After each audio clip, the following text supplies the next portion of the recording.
भाई लड़का के भविष्य बनावे खातिर बाप का ना करे ना बात सही बनो। लेकिन देखो यही तरह एगो जन रहने गइल ने हमनी संग काम करते रहने वो मुंबई में। तो वो जब काम करते हैं तो उनके एक दिन हाथ में चोट लाग गई, ठीक बा। तो उनके हाथ में जब चोट लाग गई तो जन रहने अपने गाँव के रहने तो पूछत नहीं भाई तो हाथ में चोट लागल बा, इतना गहरा चोट लगा तू कहाँ इतना काम करते लो इना तो छुट्टी करी रेस्ट करी रूम पर आ तो एक हफ्ता छुट्टी कर हाथ ठीक हो फिर कमाई तो तक जीवन कमाई के बा। बात तो सही। तो भाई यू का जवाब देता नहीं कहत ना कि देखो हम तो छुट्टी कर ले ठीक बा, लेकिन अगर हम एक दिन छुट्टी कर देव ना हमारा लड़का भविष्य बिगड़ जाए। तो वो पूछना तो लड़का भविष्य का बात हमको तनी बताबो। तो वो कहता हमारा लड़का भविष्य सही बा भाई कि हमारा लड़का ऑनलाइन पढ़े न और उनके हम महीना में 300 रुपये रिचार्ज कराबी, ठीक बा। और बाकी हमारी एगो बानी घर के खर्चा चलाए वाला अगर आज छुट्टी हम कह दी तो हमारे घर के खर्चा ना चल पाई, ठीक बा। तो फिर वो कहना तो लड़का पढ़ाई करता मोबाइल से एक बात बताबो तू कब देखला बड़ा कि नहीं पढ़ाई करता का करता तो भाई देखो हमारा लड़का विश्वास बा हम का करला का ना हमके विश्वास बा लड़का, ठीक बा।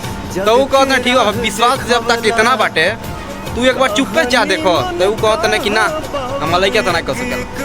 तो कहना ठीक बा जब लगा तो नहीं कर सकेला कोनो बात नहीं है तू अपन कमा कर भाई कोनो दिक्कत नहीं। फिर कहना ठीक बा जब घरे गए तो अपन दिमाग में सोचे हाँ सही बात कर हम वो बात के देखत नहीं। जब वो बात के जब देखे गई नहीं तो सही बात बा लड़का वो पढ़त ना रहे वो लड़का इंस्टाग्राम फेसबुक और ये सब यूट्यूब चलावत रहे, ठीक बा। जब वो देखन है तो उनको होश उड़ गई हाँ भाई सही भी बात बाटे। फिर लड़का के विश्वास में टूट गई तो फिर पढ़ाई लिखाई सब लाख को दाने तही पर भैया हमको तनी कि तनी बाप के तनी कमात ने का करते ने तनी समझे बुझे जाता तनी क्यों समझा कि हम कुछ कह के कि बाप हम पीछा छोड़ाई, ठीक है कुछ हम बाप पीछा छोड़ाई तो हम कुछ आगे बढ़ी बस ये कहना भैया।